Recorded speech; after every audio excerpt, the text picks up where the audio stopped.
प्रधानमंत्री का सपना देखने वाले राहुल गांधी को उत्तर प्रदेश में अखिलेश यादव ने क्या चूना लगा दिया है।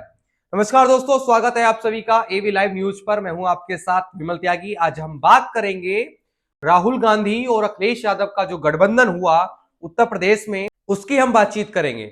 बातचीत करने का मकसद इसलिए है क्योंकि 2024 का चुनाव जैसे जैसे नजदीक आ रहा है, जो राजनीतिक समीकरण है वो बदलते नजर आ रहे हैं।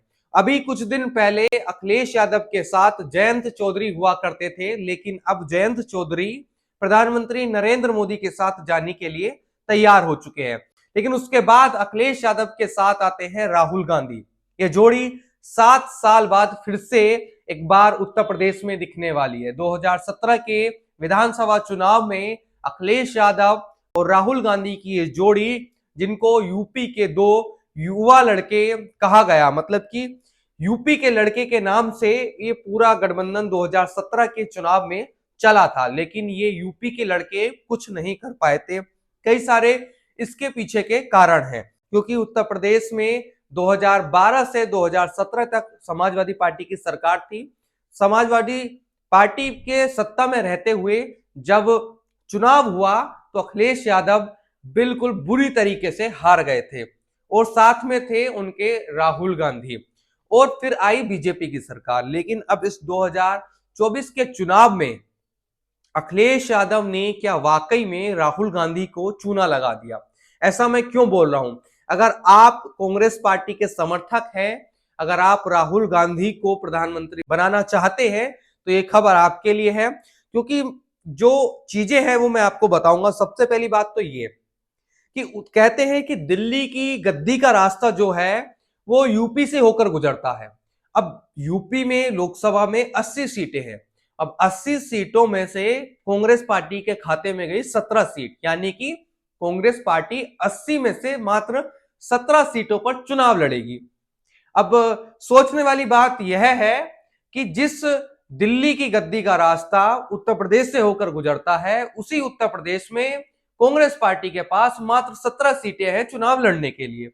अब उन 17 सीटों में से कितनी वो जीत कर जाएंगे जिससे वो प्रधानमंत्री बन भी जाएं। मान लीजिए, जो इस वक्त कांग्रेस पार्टी के समर्थक कह रहे हैं कि राहुल गांधी की इस वक्त लहर चल रही है, अगर उस लहर में वो 17 की 17 सीटें भी जीत गए, तो क्या अखिलेश यादव उनको उन 17 सीटों के आधार पर, या ये जो पूरा इंडिया गठबंधन बना हुआ है, ये उन 17 सीटों के आधार पर उनको प्रधानमंत्री बनाएगा या नहीं? बात और राज्यों की नहीं है, क्योंकि जो मेन बात है कि दिल्ली की गद्दी का रास्ता उत्तर प्रदेश से होकर गुजरता है। ये जो बात है, इस पर हम बातचीत कर रहे हैं। तो इस हिसाब से अखिलेश यादव ने थोड़ा सा चूना राहुल गांधी को लगा दिया है।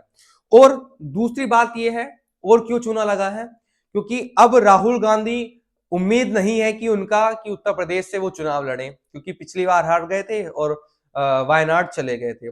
सोनिया गांधी राज्यसभा पहुंची गई हैं, यानी कि रायबरेली की सीट भी अब खाली होने वाली है।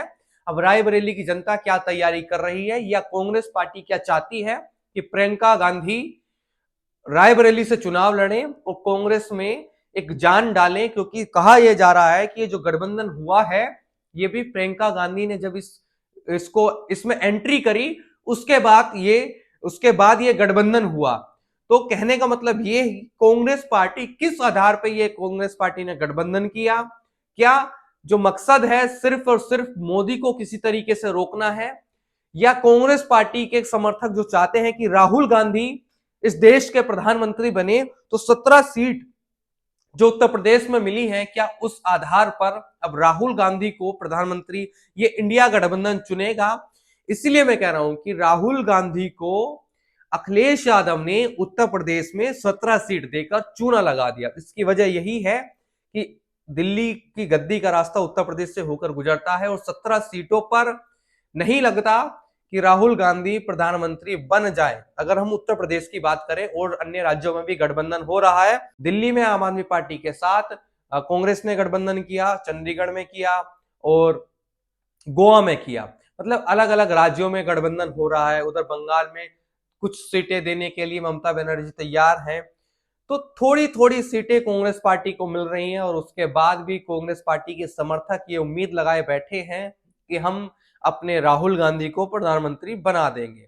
और दूसरी तरफ अगर बात करें इस वक्त बीजेपी की, तो बीजेपी का लक्ष्य जो उत्तर प्रदेश में है वो 80 में से 80 सीटें जीतने का लक्ष्य लेकर उत्तर प्रदेश में बीजेपी उतर रही है। और 370 का आंकड़ा प्रधानमंत्री नरेंद्र मोदी ने बीजेपी के कार्यकर्ताओं को दिया कि आप इस कार्यकर्ता से निवेदन किया कि आप इस बार 370 पार करें और जो एनडीए गठबंधन बना है ये 400 पार का आंकड़ा पूरा करना इस बार बीजेपी इस एनडीए गठबंधन को चाहिए। तो 80 में से 80 सीटों का लक्ष्य लेकर बीजेपी उतर रही है। अब जयंत चौधरी भी उनके साथ आ रहे। पश्चिम में अगर हम बात करें तो पश्चिम में जयंत चौधरी का जो वर्चस्व है उसका क्या सहयोग, जो पिछली बार जैसे 2022 के विधानसभा चुनाव में अगर हम बात करें तो अखिलेश यादव को मिला था, तो क्या वो समर्थन इस बार बीजेपी के साथ जाने वाला है? मोदी के साथ क्या जयंत चौधरी के जो समर्थक है वो जाएंगे? ये सबसे बड़ा सवाल है। अगर बात करें पूरे इस एनालिसिस की, तो उत्तर प्रदेश की जो गठबंधन सोच रहा है कि आसानी से हम मोदी को हरा पाएंगे, वो आसान रास्ता शायद नजर नहीं आ रहा। आप क्या सोचते हैं इस बारे में कि क्या वाकई में अखिलेश यादव ने राहुल गांधी के साथ जो गठबंधन किया ये सही किया? क्या इतना ही हक था राहुल गांधी का, या इस बार उत्तर प्रदेश में 80 में से 80 सीटें भाजपा की झोली में जाने वाली है? आप क्या सोचते हैं इस छोटे से एनालिसिस को वो जरूर बताइएगा। बहुत बहुत धन्यवाद।